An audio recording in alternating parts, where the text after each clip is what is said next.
उसके ऑपोजिट आपने ज़िंदगी जी है। और कभी कभी हम लोग जब प्रभु में आने के बाद, विश्वास करने के बाद जब हम गुनाह करते हैं, मैंने देखा है पाप हमें खाता है। पाप खाए ये बुरी बात भी नहीं है, लेकिन डेविल कई बार आपको कंडेम करता है, देख तूने ये क्या किया। और मैंने ऐसे लोगों को देखा है, उस कंडेमनेशन को इतना स्ट्रांगली रिसीव करते हैं वो लोग कि कई साल तक उनके मन में यही उनकी इमेज रहती है कि मैं पापी हूँ, मैं एक व्यभिचारी हूँ, मैं खुदा के खिलाफ गया, मैंने ये किया, मैंने वो किया।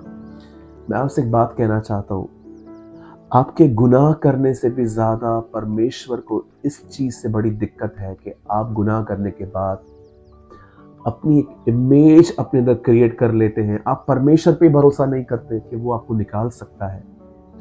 याद रखिए, मैं जानता हूं हमें पाप नहीं करना चाहिए, लेकिन मैं आपको ये भी कहना चाहता हूं कि परमेश्वर आपको कभी नहीं छोड़ता। ये समय है कि हम गुमराह पुत्र की तरह वापस आए। हमें एक काम करना है, हमें लौट आना है।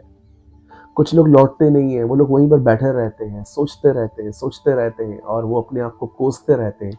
इसी में कई कई सारा समय निकल जाता है, लेकिन एक दिन आपको उठना पड़ेगा, आपको वापस खुदा के पास आना पड़ेगा और आपको परमेश्वर के सामने, मैं आप में से हर एक को कहना चाहता हूँ, सिर्फ एक काम करें, खुदा के पास आए, उसके सामने मांग लें, उसे कहिए मुझे छोड़ना है, मेरी मदद कर। उसे अपनी इच्छा जाहिर करिए, उसे अपनी विल दिखाइए कि मैं नहीं करना चाहता, मैं वापस दुआओं में रहना चाहता हूँ, मैं वापस बाइबल को पढ़ना चाहता हूँ, मैं वापस तेरी सेवा करना चाहता हूँ, मैं वापस तेरी आराधना करना चाहता हूँ, मैं वापस फास्टिंग करना चाहता हूँ। जब आप परमेश्वर से वापस आएंगे और आप सिर्फ ये एटीट्यूड धारण करेंगे कि नहीं, मैंने बहुत इंतजार कर लिया है, अब मैं नहीं रुकूंगा, अब मैं परमेश्वर के पास वापस जाऊंगा, मैं आपको बताना चाहता हूँ, नेक्स्ट डे नहीं, सेम डे आपको ग्रेस मिलेगा। बाइबल बताती है प्रति बोर उसकी करुणा नई होती है। मेरे भाइयों, मेरी बहनों, याद रखिए, आप परमेश्वर से 1000 मील दूर चले जाइए, लेकिन परमेश्वर सिर्फ एक कदम पे आपके करीब है।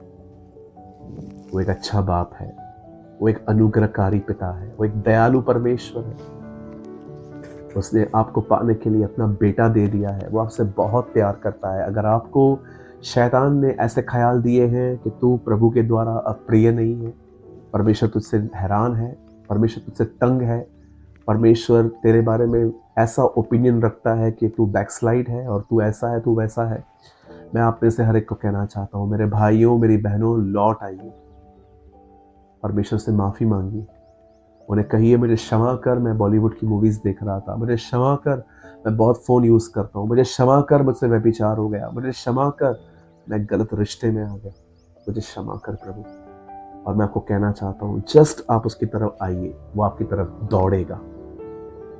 मैं एक आखिरी बात बता के संदेश को यहाँ पर ख़त्म करूँगा। जब भी हमसे पाप होता है, हम परमेश्वर के पास बहुत देरी से जाते हैं। सबसे पहले हम बैठकर अपने आप को कोसते हैं, अपनी कमियों के बारे में सोचते रहते हैं और कहाँ न कहाँ हम अपने आप को फेल्योर समझते हैं कि मैंने खुदा के लिए कुछ नहीं किया। पर मैं आपको बताना चाहता हूँ, परमेश्वर आपको ऐसे नहीं देखते, वो आपसे प्यार करता है। मैं आपको एक एग्जाम्पल देना चाहता हूँ। मूसा से हत्या हो गई, फिर भी खुदा ने उसको नहीं छोड़ा, परमेश्वर ने उसका उपयोग किया।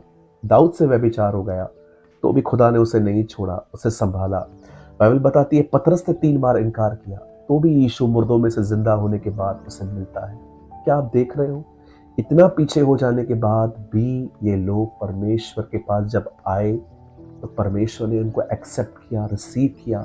और आपका परमेश्वर आपके लिए भी वही दिल रखता है। मैं फिर से कहता हूं, लौट आइए, लौट आइए, लौट आइए और उसके साथ